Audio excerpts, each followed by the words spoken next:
නියුන් ආත්මීය සහකරුවන් විශ්වයේ හුදු ස්වභාවික සංසිද්ධියක් වුණත් ඔවුන් එකිනෙකා හමුවීම අතිශය දුර්ලභ සංසිද්ධියක්. යෑන් පිරිමි ආධ්‍යාත්මය දීප්තිමත් ධනාත්මක ශක්තියක්. යින් ගැහැණු ආධ්‍යාත්මය කළු ඍණාත්මක ශක්තියක්.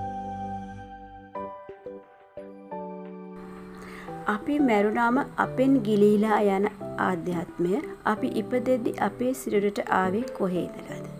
විශ්වයේ ආරම්භයේදී විශ්වයේ 5th dimension නැත්නම් 5D තලයෙන් ආලෝක ශක්ති විශේෂයක් විදිහට. හැබැයි පොළවට එද්දී වායුගෝලයත් එක්ක ගැටිලා යින් ඍණ ශක්තිය විදිහටත් යෑන් ධන ශක්තිය විදිහටත් වෙන් වෙනවා.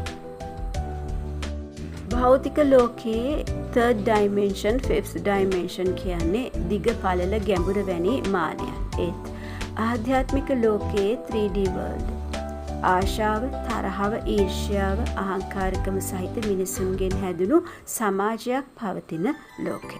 වායුගෝලයත් එක්ක ගැටිලා ඍණ සහ ධන ශක්තියින් විදිහට වෙන් වෙන ආධ්‍යාත්මයන් මහ පොළවට ඇවිත් ගැහැණු පිරිමි ශරීර දෙකක දෙන්නෙක් විදිහට වෙන වෙනම ජීවිත ආරම්භ කරනවා. මෙතනදී ශරීරයේ ගැහැණු පිරිමි බව ආධ්‍යාත්මයේ ගැහැණු පිරිමි බව හා සමාන වෙන්න අවශ්‍ය නැහැ. මින් ඉදිරියට මේ දෙදෙනාගේ සසර ගමන ඔවුන් කරන ක්‍රියා මත තීරණය වෙනවා.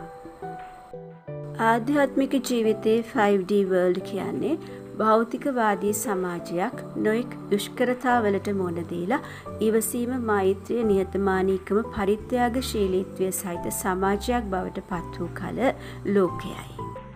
අපි ජීවත් වන මේ භෞතික ලෝකයේ මත නැත්නම් 3D ලෝකයේ ගැහැණියක හා පිරිමියෙකු ලෙස ජීවිතය අනබන යින් සහ යෑන් ශක්තියින් අධ්‍යාපනය, රැකියා, ගේදොර වගේ භෞතික සම්පත් උපයාගෙන වෙනත් අය හා විවාහ වෙලා දරුවෝ හදලා හොඳ වගේම නරකත් කරලා ජීවිතය ගෙවනවා. ඒ කරගත් හොඳ නරක කර්ම අනුව විටින් විට මිනිස් ලොව, දෙව්ලොව, බ්‍රහ්ම ලොව, പ്രേත, තිරිසන්, අසුර වැනි අපායවල යලි යලි ඉපදෙමින් මැරෙමින් සසර ගමන ගෙවනවා. මේ ජීවන අරගලය සාමකාමී කරගත හැකි ආශාව, තරහව, ඊර්ෂ්‍යාව, අහංකාරකම නැති මෛත්‍රිය, පරිත්‍යාගශීලීත්වය, නිහතමානී බව තුලින් බව වටහා ගත්තොත් ඔවුන් ආධ්‍යාත්මික පරිණාමයට ලක් වෙමින් ආධ්‍යාත්මික ජීවිතයේ 3D මට්ටමෙන් එමත් නැත්නම් 3 වෙනි තලයෙන් 5D මට්ටමට එමත් නැත්නම් 5D තලයට ගමන ආරම්භනවා. වෙන් වූ යින් සහ යෑන් දෙදෙනාම එකසේ මෙම දියුණුව ලබා තිබුණොත් විශ්වයේ මඟ පෙන්වීමෙන් ඔවුන්ට උනුන් හඳුනා ගන්න ආධ්‍යාත්මික ඉඟි ලැබෙනවා. භෞතිකව පෙම්වතුන් පෙම්වතියන් ස්වාමි භාර්යාවන් නොවුනත් සෑම මොහොතකම ආධ්‍යාත්මිකව එමත් නැත්නම් ටෙලිපති ආකාරයට බැඳී හිඳිනවා. මෙවැනි බැඳීමක අවිශ්වාසය, රැවටීම, ඊර්ෂ්‍යාව, අහංකාරකම වැනි දුර්වලතා නැහැ. උනුන් කෙරෙහි විශ්වාසයෙන් හා ගෞරවයෙන් බැඳී හිඳිනවා. මෙවැනි සම්බන්ධතා නියුන් ආත්මීය සම්බන්ධතා twin flame relationships. මේ සම්බන්ධතා අතිශය දුර්ලභයි.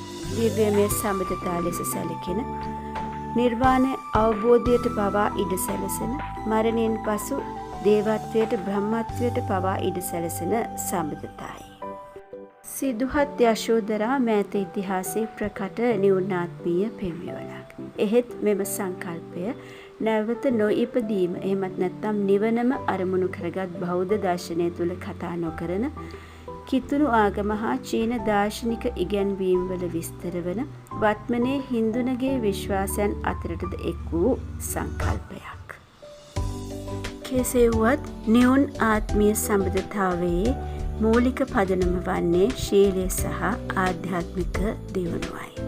මම පුන්සිසී චන්ද්‍ර.